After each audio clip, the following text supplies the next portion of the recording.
TV, online and on the go. This is Valley News Live 10 at 10. The 2016 presidential election has the nation buzzing, but the stress of choosing a candidate has made some supporters sick. Pew Research Center poll shows 60% of Americans are exhausted by the barrage of the nominees' personal lives and back-and-forth comments. Doctors say this year's election is a life stressor with physical effects. People living in our area say the nominees need to spend more time focusing on the real issues. The election, in my eyes, and everyone that I've spoken to, has turned from choosing a candidate that we believe in to choosing someone that's better than the other. The final debate between Donald Trump and Hillary Clinton is Wednesday. Clinton is mostly staying off the trail to prepare, while Trump is campaigning in key battleground states. NBC's Chris Pallone has the latest. In New Hampshire, Donald Trump unshackled. And right now, she's resting for the debate. Once again questioning Hillary Clinton's health and going even further than that. At the beginning of her last debate, she was all pumped up at the beginning. And at the end, it was like, oh, take me down. So I think we should take a drug test. Anyway, I'm willing to do it. The call for a drug test caps a dark week for the Republican nominee. At least 9 women have accused Trump of inappropriately touching them, much like he described on that bombshell 2005 Access Hollywood tape. NBC News has not verified the women's claims. Trump has taken to attacking his accusers and telling supporters the election is rigged if he loses. It's a rigged election because you have phony people coming up with phony allegations with no witnesses whatsoever, ending up from 20 years ago, 30 years ago. How about this crazy woman on the airplane? Supporters have made clear they're with him no matter what he says or does. He's a good man. He has a good heart. He comes across as an underdog to me.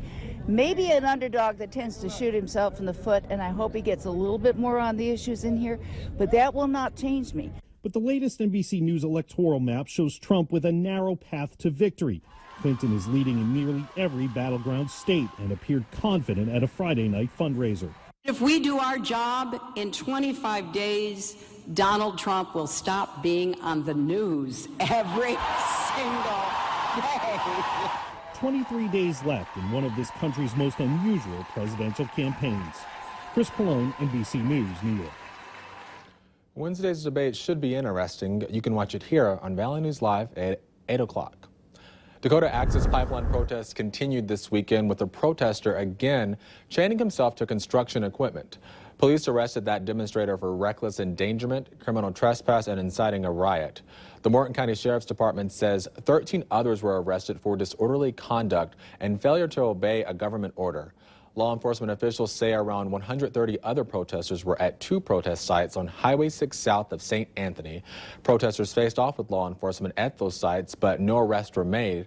Protesters continue to say their actions are peaceful. However, Morton County Sheriff Kyle Kirkmeyer says blocking roadways is not lawful protesting. Water is life, and it's about the water. It's an agreement that we're here today. No violence. It may be peaceful to them, but it's not peaceful to the people in the area. It affects the people in the area. It affects what they do on a day-to-day basis, and they're blocking the roads. So it is still unlawful to protest while you block roads and affect other people's rights while you're doing it. The Morton County Sheriff's Department is also investigating a report of a gunshot in the area of the protest, but Sheriff Kirkmeyer says he doesn't believe it came from a protester. 140 arrests have been made since the protests began. Tonight, the Thief River Falls police have arrested a man by the name of Michael Roy Nelson in connection to an overnight standoff. Here's what we know. Police received a report of an assault late last night at this address, 504 North Main Street. That's where 2 people reported being choked and assaulted by a man. Nelson was taken into custody hours after the standoff ended. He's being held at the Pennington County Jail awaiting charges. Valley News Live 10 at 10 continues with no wait weather. So some unseasonably warm weather I saw in the 60s. Yeah, we were into the 60s to close to 70 today, so we were warm today. We should be into the upper 50s this time of year. going to see the warming trend for the next couple of days, then we'll cool down. Also, we have a chance of showers out there. Here's a look at our tower cam time lapse. We saw some sunshine, but more clouds than sun as we went through the day. And we had that south or southwesterly wind that got temperatures up there. Wind not as bad as Friday, but it did definitely affect the temperatures. The sunshine did get temperatures up to the lower 70s into the Fargo area, one of the warmer spots. Sisseton also saw a high of 73. Also, we saw upper 60s from Jamestown to Wahpeton and mid 60s from Fergus Falls, Detroit Lakes, and as you make your way all the way up to the Hallock area. So the current temperatures look like this. We had the clearing skies, so temperatures are starting to fall. 50 right now at Fargo and Fergus Falls. We're seeing 42 right now at Bemidji, out toward the Baudette area at 46. So is Devil's Lake and Jamestown at 43. So the satellite loop shows that most of the clouds are gone. We are seeing a few passing clouds from Sisseton down just to the south of Wahpeton and Fergus Falls. Some more clouds out toward the Devil's Lake area, but other than those, we are mainly clear across the area for this evening. High pressure is cresting over us. The system that came through a couple of days ago gave us some rain, some snow flurries in some areas, working its way into the Midwest.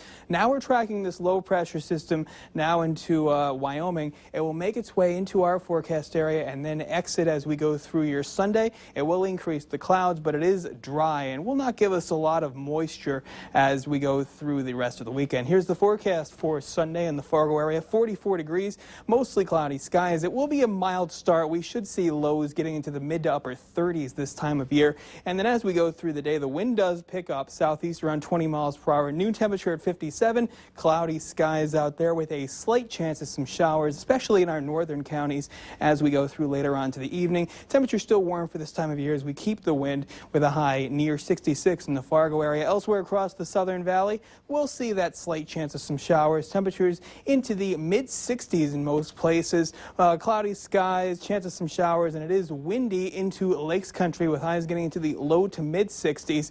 Making our way into Northland, Minnesota, temperatures range from the upper 50s to lower 60s. Cloudy skies, still a chance of some showers. And into the Northern Valley, cloudy skies, chance of some showers, windy with upper 50s and lower 60s. Then for the day on Monday, we're going to keep the clouds in most areas. Still, as you can see with the green on the map, still a slight chance of some showers. And temperatures do stay warm for this time of year into the low to mid 60s for highs. Here is the photo of the day. It's called Cool Nights, Hot Emotions. This is from the Change Woods. Thank you, Rick, for this one. It is a picture of two young deer, who are actually fighting. So we're going to use that in the background of the 7-day forecast, recapping the next couple of days. Mid 60s with that slight chance of some showers, and we do have that wind up there on Sunday. And then for the day on Tuesday, 58 degrees, a slight chance of showers still around. 52 on Wednesday, partly cloudy skies on Thursday, a high near 50. 52 on Friday, mostly sunny skies. And starting next weekend with the dry pattern, mostly sunny and breezy, high of 56. That's a very interesting picture because you usually can't get that close to deer. So I wonder if our viewer took it from like a camera that was set up while they weren't there. Like zooming in or something? Yeah, maybe. Let us know how you took that picture. Thanks so much. Thanks for all the pictures out there. Yeah, I know. You guys are so cool for sending us pictures, so thank you. Up next on Valley News Live at 10, we take you to the second day of ValleyCon.